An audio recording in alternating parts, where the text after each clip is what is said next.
શ્રાવણ મહિનાની શરૂઆત થઈ છે. ભેળસેળિયા સામે કેવા પ્રકારની કાર્યવાહી આરોગ્ય વિભાગ કરી રહ્યું છે? શ્રાવણ મહિનામાં જે ભક્તો પૂજા અર્ચના ઉપવાસ, લગભગ કોઈ પરિવાર એવું બાકી નહીં હોય કે જે પૂજા અર્ચનામાં જોડાયેલા ન હોય, એમને શ્રદ્ધાયુક્ત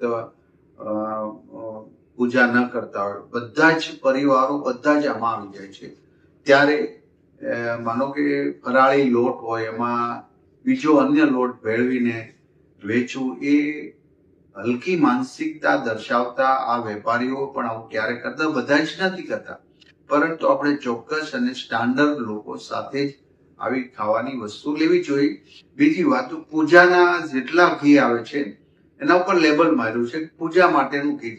આ ઘી નથી. તો આપણે શ્રદ્ધાયુક્ત જો ઘી વાપરતા હોય તો આવું વાપરવું પણ ન જોઈએ, જેથી આપણે ભગવાનને છેતર્યા ગણાશે નહીં. કારણ કે આવા લોકોને પ્રોત્સાહન ના મળે છે ડુપ્લિકેટ ઘી બનાવવાનું. તો લગભગ ગુજરાતની અંદર આવી અનેક ફેક્ટરીઓને સીલ મારીને બંધ કરી દેવામાં આવી છે. ત્યારે કંકુ ચાંદલો કરવાનો હોય, એ પણ કેમિકલ આવે છે.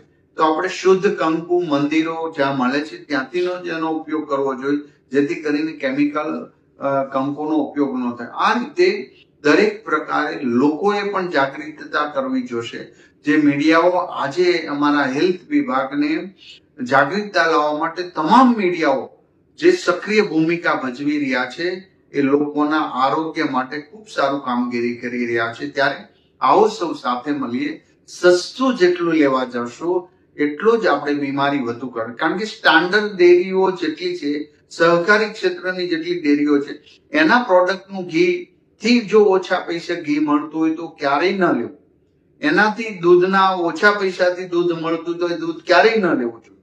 માવો આજે 160-70 રૂપિયા કિલો, જેને સ્વીટ બરફી કહીને વેચે છે, આ જેટલું ચીટિંગ કરે છે, છેતરામણી કરે છે. આ લોકો સ્વીટ બરફી કરીને આ બનાવટી માવો પામ ઓઇલ માંથી અને વગેરેમાંથી બનાવે. તો આવા માવાની મીઠાઈઓ બનાવવી ન જોઈએ અને લેવી પણ ન જોઈએ.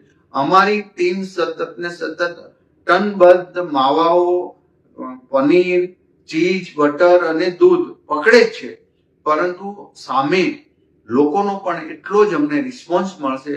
તો આ ભેળસેળિયા માફિયાઓ આપણે બરોબર પાઠ શીખવાડી રહ્યા છીએ. આમાં એનાથી વધુ હજી પાઠ શીખવાડીશું.